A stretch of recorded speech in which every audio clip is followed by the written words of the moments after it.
Hello friends, welcome to defence matrix. तो ये चीज़ हम जानते हैं कि कुछ ही दिनों पहले टर्की द्वारा एक बैलिस्टिक मिसाइल को अनवील किया गया था, जिसे ये हाइपरसोनिक मिसाइल रेफर कर रहे थे, जहाँ पर हमने बात करी थी कि कैसे ये बेसिक टेक्नोलॉजी है और ऑलरेडी अवेलेबल टेक्नोलॉजी पर ही बेस्ड है, जो कि हमारे पास दशकों से है। और इसको ये इस तरीके से प्रोजेक्ट कर रहे हैं कि जैसे इन्होंने बहुत बड़ा ब्रेक थ्रू किया हो, और उसको इस तरीके से पब्लिसाइज किया जा रहा है कि ये दुनिया की गिनी चुनी कंट्रीज़ में अब आ गए हैं जिसके पास ये कैपेबिलिटी है। जबकि रियलिटी ये है कि हाइपरसोनिक बैलिस्टिक मिसाइल की बात करी जाए तो ऑलमोस्ट जितनी बैलिस्टिक मिसाइल हैं ये टर्मिनल फेज में हाइपरसोनिक हो जाती हैं। वहीं पर अब क्वासी बैलिस्टिक ट्रैजेक्टरी वाली हाइपरसोनिक मिसाइल की बात करेंगे तो वो भी पहले से काफ़ी अवेलेबल है, और ईरान और इंडिया जैसी कंट्री के पास भी ये टेक्नोलॉजी काफ़ी समय से है। तो इसी चीज़ को हमने वीडियो में भी पॉइंट आउट किया और उसके बाद सोशल मीडिया में भी पॉइंट आउट किया, जहाँ पर कई टर्किश अकाउंट्स जो हैं उनके द्वारा ये मेंशन किया गया कि नहीं, टर्की बहुत आगे है टेक्नोलॉजिकली और इंडिया जैसी जो कंट्री है ये 15 साल टर्की से पीछे हैं।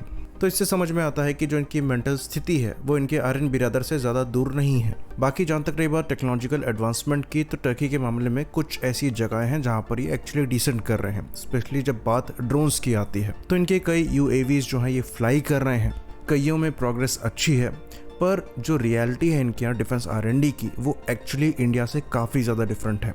इंडिया मिसाइल टेक्नोलॉजी में काफ़ी अच्छी प्रोग्रेस कर रहा है, और जैसे कि हम पहले भी कई बार कह चुके हैं कि जब मिसाइल टेक्नोलॉजीज़ की बात आती है तो हम दुनिया की लीडिंग कंट्रीज़ में से एक हैं। बाकी जगहों पर हम अब फोकस कर रहे हैं और धीरे धीरे इम्प्रूवमेंट वहाँ भी हो रहा है। टर्की की जब बात आती है तो टर्की में जो मोस्टली टेक्नोलॉजिकल प्रोग्रेस है वो खुद के दम पर नहीं है, क्योंकि ये नेटो के मेंबर हैं और यूरोपियन कंट्रीज से काफ़ी क्लोज हैं। तो मैक्सिमम जो इनके एम्बिशियस प्रोजेक्ट्स हैं वो कोलैबोरेशन के दम पर चल रहे हैं, जहाँ पर ये जो कोलैबोरेशन पार्ट है इसको पूरी तरीके से छुपाने की कोशिश करी जाती है।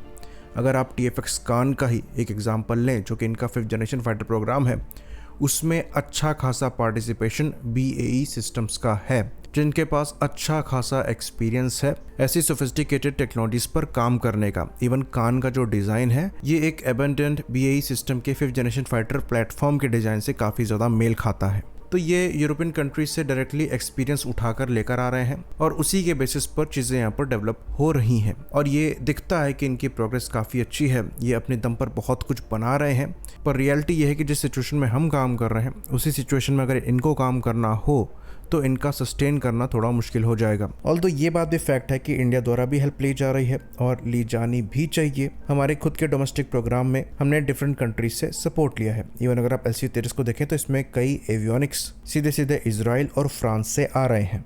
पर हमारे यहाँ जो मेन मुद्दा फंसता है ये डिसीजन मेकिंग को लेकर है, जो कि टर्की में इशू नहीं है। वहीं पर अब हमने अपनी अप्रोच को भी बदला है। तो इनिशियली हमने सपोर्ट डेफिनेटली लिया था, पर अब हम अपनी इंडिपेंडेंट अप्रोच के साथ आगे बढ़ रहे हैं। इसलिए जो हमारे फ्यूचरिस्टिक प्रोग्राम्स हैं उनमें परसेंटेज ऑफ इंडिजनाइजेशन बढ़ रहा है और प्रॉपर इंडिपेंडेंट अप्रोच आपको दिखाई देगी।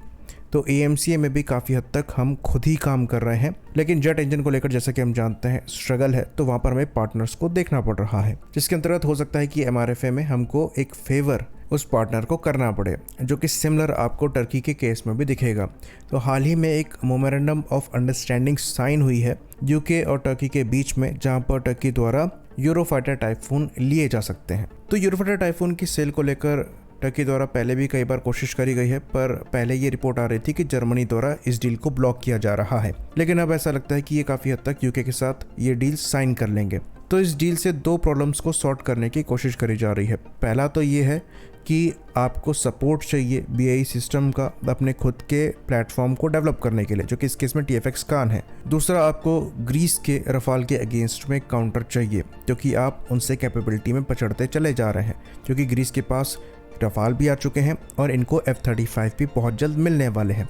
वहीं पर टर्की के लिए जो F-16 ब्लॉक 70 थे पहले उनको ब्लॉक कर दिया गया था, और F-35 भी अभी फिलहाल इनको नहीं दिए जा रहे हैं। बाकी एक रिलैक्सेशन यहाँ पर मिला है कि जो इनके F-16 से उनको अपग्रेड करने को लेकर अमेरिका तैयार हो गया है। तो धीरे धीरे ये ट्रैक पर आ रहे हैं, लेकिन इनके मोस्टली जो प्रोजेक्ट्स हैं वो कोलैबोरेशन में ही है, जिस पर जो कोलैबोरेशन पार्ट है वो छुपा दिया जाता है, और यही इनकी मैक्सिमम केसेस में रियलिटी है। मिसाइल टेक्नोलॉजी जल्दी कोई शेयर नहीं करना चाहता है, इसलिए वहाँ पर आप इनकी प्रोग्रेस को थोड़ा स्लो देखेंगे। लेकिन इस केस में जहाँ पर हम एयरक्राफ्ट की बात करें, ड्रोन की बात करें, वहाँ पर इनकी प्रोग्रेस आपको अच्छी दिखाई देगी, क्योंकि काफ़ी हद तक इनको सपोर्ट यूरोप से मिल रहा है। इसके कॉन्ट्रास्ट में जैसा कि हमने बताया, इंडिया की अप्रोच अब थोड़ी डिफरेंट हो रही है, डिसीजन मेकिंग थोड़ी फास्ट हो रही है, और हम काफ़ी हद तक अब इंडिपेंडेंटली ही प्रोग्रेस कर रहे हैं क्रूशल टेक्नोलॉजीज़ को डेवलप करने के लिए, जिसमें जो R&D प्रोसेस है वो थोड़ा लंबा हो जाता है, लेकिन जो उसकी लर्निंग है वो इनवैल्यूएबल है।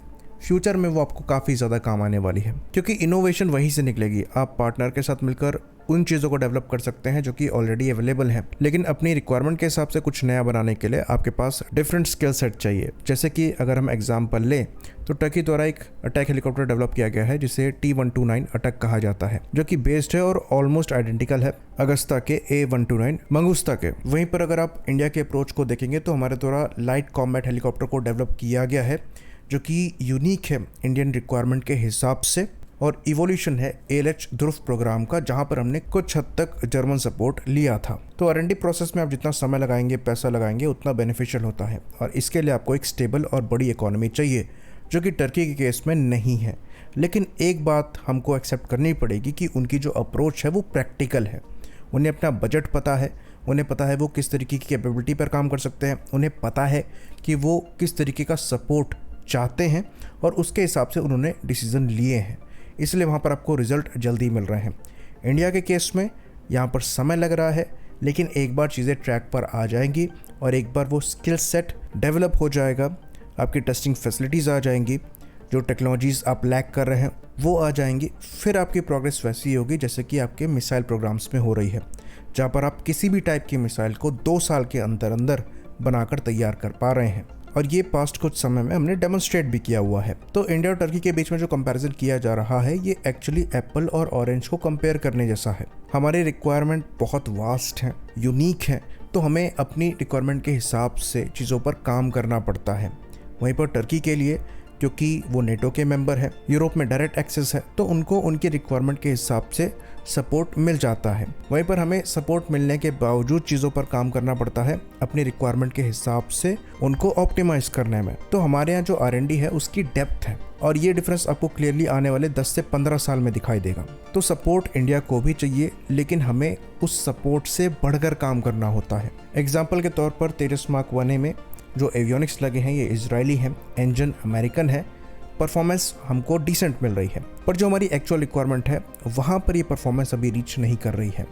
जो इजरायली रडार लगा हुआ है, इलेक्ट्रॉनिक वॉरफेयर स्वीट लगा हुआ है, वो काफ़ी अच्छा है, पर जो हमें एक्चुअल में परफॉर्मेंस चाहिए वो हमारे खुद के उत्तम रडार से ही मिलेगी और खुद के ही EW स्वीट के साथ मिलेगी। साथ में जो इंजन यहाँ पर लगा हुआ है, जो कि GE का F404 है, वो भी हमको स्पेशलाइज्ड वर्जन यूज़ करना पड़ रहा है, जो कि इंडिया के रिक्वायरमेंट के हिसाब से ऑप्टिमाइज़ किया गया है, और इसका मैक्सिमम थ्रस्ट वाला वेरिएंट है, लेकिन फिर भी जो हमारी रिक्वायरमेंट है उससे ये थोड़ा नीचे रहता है, और इसलिए कावेरी से एक्सपेक्टेशंस ज़्यादा थी, और इसलिए हमारे पास आत्मनिर्भर बनने के बजाय कोई और चारा है ही नहीं, और इसलिए इंडिया के R&D में आपको डेप्थ मिलेगी, जो कि अभी फ्रस्ट्रेटिंग लगती है, लेकिन फ्यूचर में इसके फ़ायदे नज़र आएंगे। आई होप ये डिफरेंस दोनों के बीच में समझ में आया हो। इसी बात पर इस वीडियो को हम ख़त्म करेंगे। लाइक करिए, सब्सक्राइब करिए। जय हिंद।